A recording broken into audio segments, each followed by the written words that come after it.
zamannya Pak SBY 2005 sampai 2014-15 tuh yang merah tuh tumbuhnya hampir 20%, itu 19%.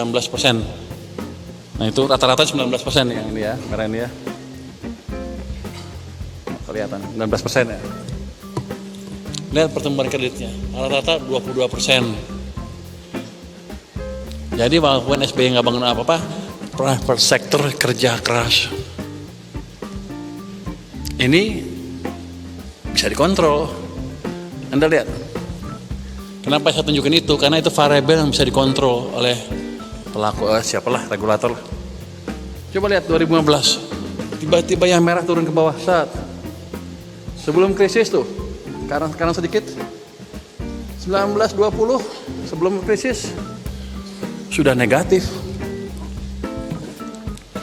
Jadi walaupun Pak Jokowi bangun macam-macam, private sectornya dicekek, nggak bisa tumbuh sebetulnya.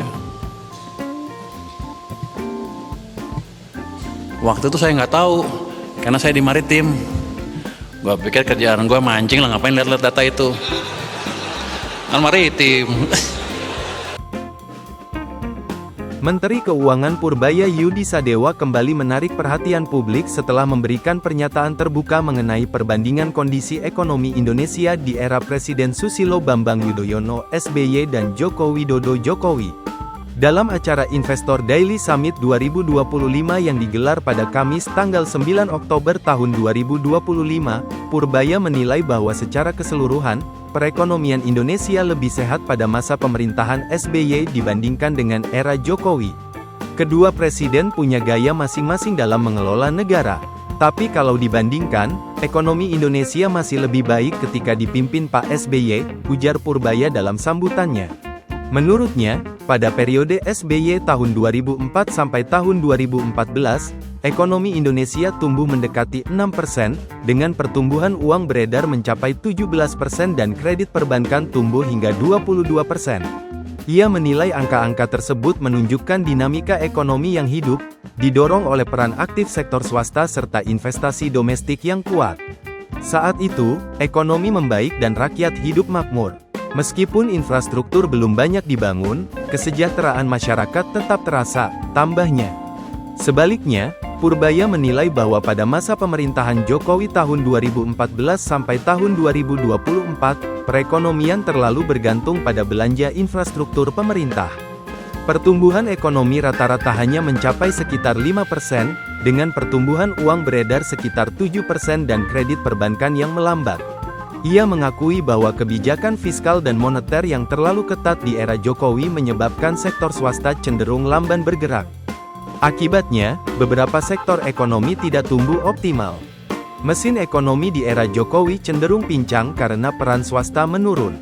Perbankan pun sulit bergerak akibat kebijakan keuangan yang terlalu ketat, jelasnya. Meski demikian, Purbaya tidak menampik bahwa pembangunan infrastruktur di era Jokowi memiliki dampak positif jangka panjang bagi pemerataan ekonomi dan konektivitas antar wilayah. Namun, menurutnya, perekonomian yang sehat tetap membutuhkan keseimbangan antara peran pemerintah dan sektor swasta. Pernyataan Menke Purbaya ini memicu beragam tanggapan di kalangan ekonom dan publik. Banyak pihak menilai pandangan tersebut membuka kembali diskusi mengenai arah kebijakan ekonomi nasional dan efektivitas strategi pembangunan 2 dekade terakhir.